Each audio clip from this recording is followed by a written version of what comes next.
What's up guys? What's up mga barads? Kumusta kayong lahat? Ayan, for today's vlog, nakikita nyo naman sa ating title, magmumukbang challenge tayo ng Banana Q.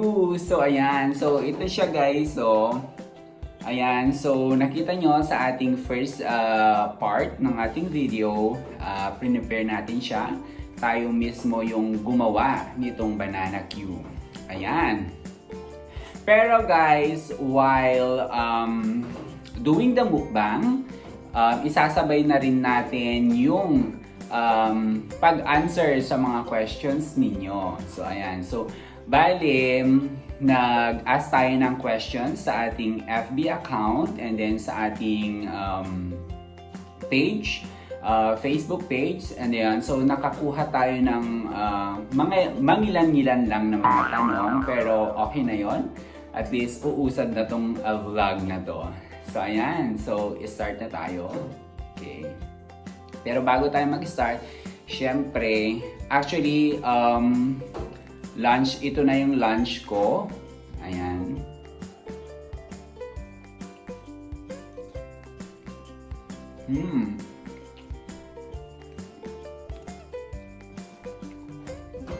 Medyo mainit-init pa siya.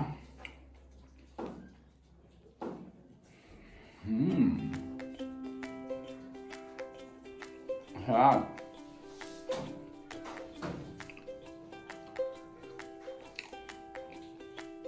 So, i-check na natin yung mga tanong.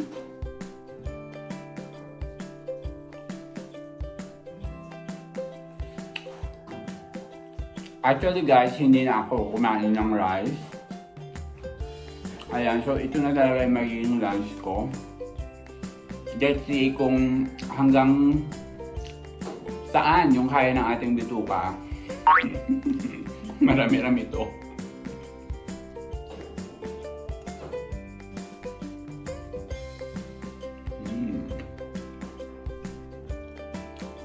Wait, natin.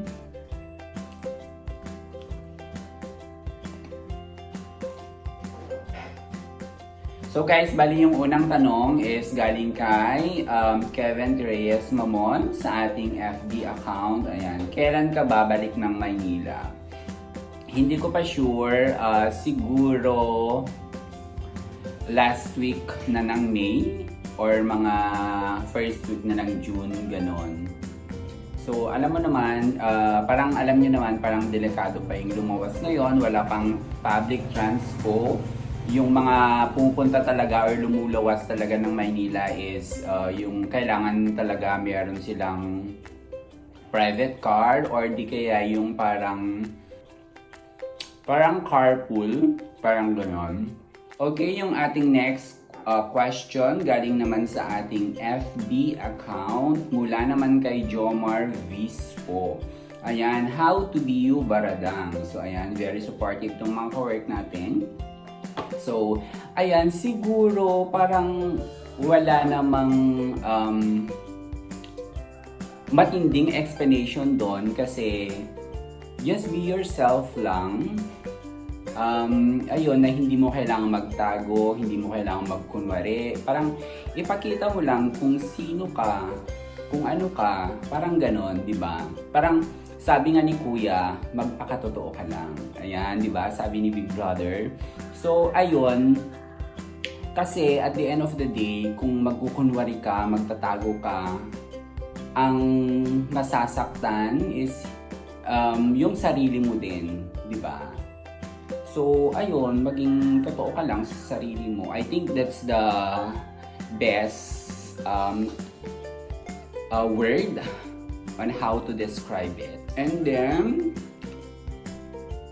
yung ating next question, mula pa rin sa ating FB account. Ayan, mula naman kay Kimi. Kimi Kapili, yung ating classmate, friend. Ayan, na ngayon ay isa ng mommy. Congratulations, Kimi. So, ayun. Ang sabi niya, magkano na ang kinikita mo? sa YouTube.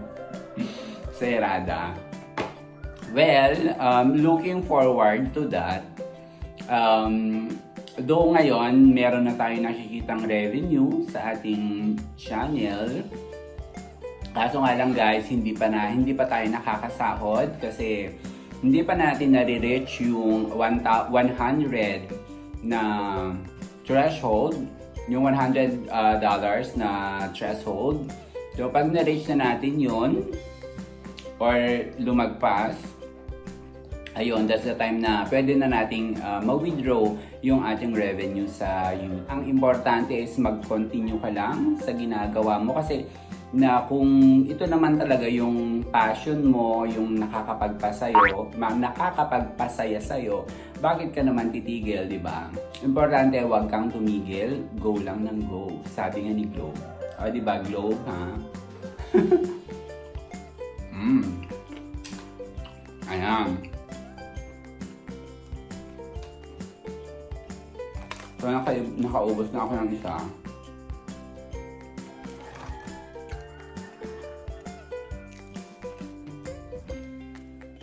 Ito, malaki siya, guys.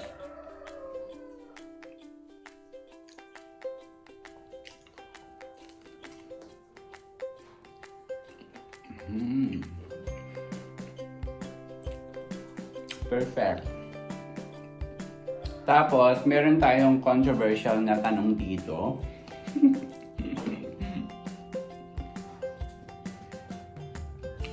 Galing ulit sa ating FB. Ang sabi ni Rodolph. Shout out sa iyo, Rodolph Gandeza, yung ating classmate nung high school na meron ng masayang pamilya ngayon. Ayan. So, ang sabi niya, ang tanong niya, kailan ka mag-aasawa? Wait guys, parang pinagpawisan ako sa tanong. Char. Parang feeling ko kailangan ko pang i-process. Jowa nga girl, wala. Nakakaloka, asawa pa kaya. So ayun nga, gaya yung sinasabi ko, lagi pag may mga nagtatanong, kasi mahirap i-deny na ganito ka, ganyan, na pipilitin mong maging as in na lalaki where in fact hindi naman. So, embrace muna natin yung buhay natin na gano'n. Pero, syempre, for me kasi personally, hindi ko pa nakikita yung sarili ko to have, na magkaroon ng asawa, ganon. But I'm not closing my door naman na magkaroon ng mga kids, ganon. So, malay natin, di ba? Pero ngayon, enjoy muna tayo. Muna natin i-stretch yung mga sarili natin. Ayun. Kasi, yung banana Q, super sarap. I love that.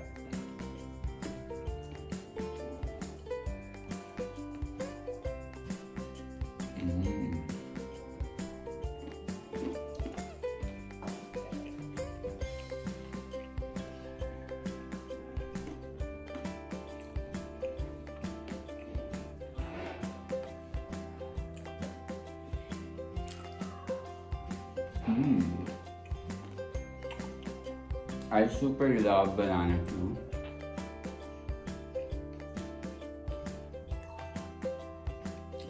Guys, pangalawa ko pa lang to, pero parang busog na ako. Madami pa, hindi ko siya kaya.